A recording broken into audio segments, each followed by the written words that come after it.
জিকে আছামলৈ সকলোকে পুনৰবাৰ স্বাগতম জনাইছোঁ।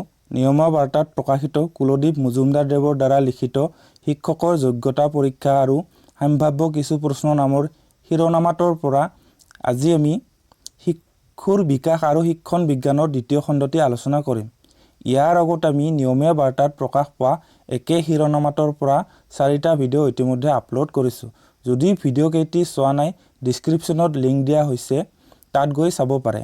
আশা কৰোঁ ভিডিঅ'টো শেষলৈকে চাব, কাৰণ ইয়াৰ পৰাই আহি যাব পাৰে আগন্তুক টেটৰ প্ৰশ্ন।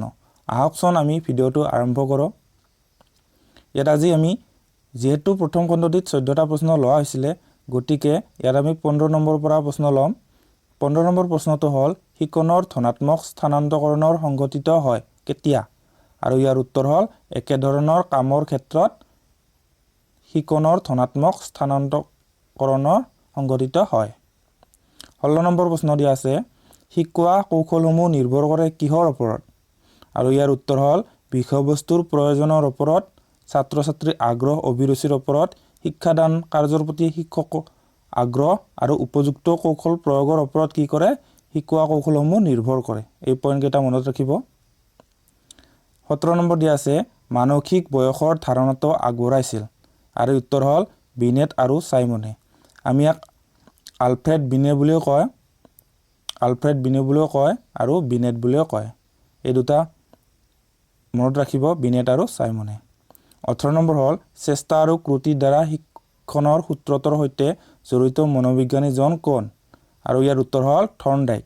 এডৱাৰ্ড থৰ্ণডাইক হ'ল চেষ্টা আৰু ক্ৰুটিৰ সূত্ৰটোৰ কি হয়? জড়িত থকা মনোবিজ্ঞানী। আৰু এই থৰ্ণডাইকৰ মতে কোনেও শিক্ষা কাৰ্য অকস্মাতে সম্পন্ন কৰিব নোৱাৰে। লাহে লাহে চেষ্টা আৰু ভুলৰ দ্বাৰাহে মানুহে শিকে।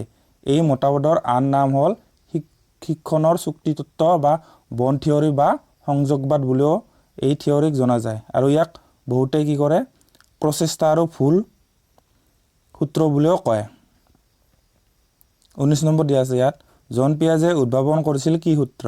আৰু ইয়াৰ উত্তৰ হ'ল সংজ্ঞানাত্মক বিকাশৰ সূত্ৰ, কগনিটিভ ডেভেলপমেণ্ট বুলি কয়। 20 নম্বৰ শ্ৰেণীকোঠাত শিক্ষকৰ বাবে কি প্ৰয়োজন? আৰু ইয়াৰ উত্তৰ হ'ল উপযুক্ত শৈক্ষিক পৰিৱেশ আৰু ছাত্ৰ ছাত্ৰীৰ আগ্ৰহ।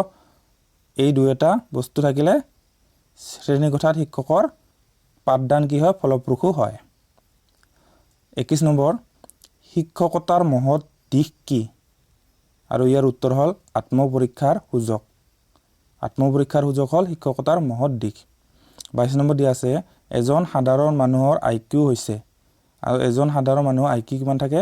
90ৰ পৰা 110ৰ ভিতৰত।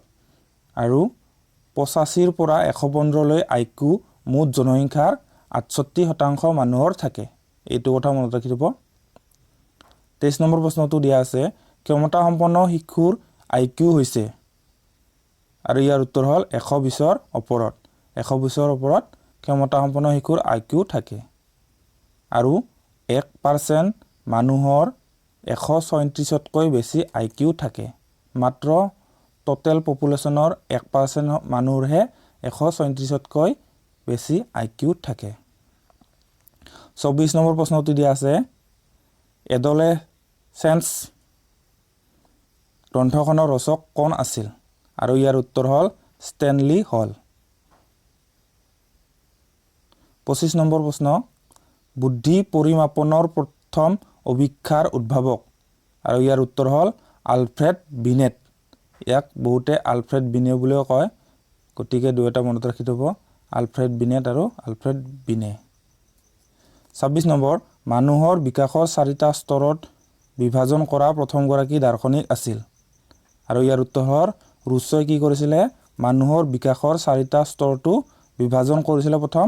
তেওঁৰ গ্ৰন্থখন এমিল আছিল গ্ৰন্থ। তেওঁ এই এমিল নামৰ গ্ৰন্থখনতে বিকাশৰ 4টা স্তৰৰ কথা উল্লেখ কৰিছে। আৰু আপোনালোকে চাগে জানে ৰুছই বিকাশৰ যিকেইটা স্তৰ বিভাজন কৰিছিল সেইকেইটা আপোনালোকে চাগে জানেই। যদি জানে কমেণ্টত লিখিব কি কি ৰুছই বিকাশৰ 4টা স্তৰ বিভাজন কৰিছিলে। আপোনালোকে কমেণ্ট কৰিব।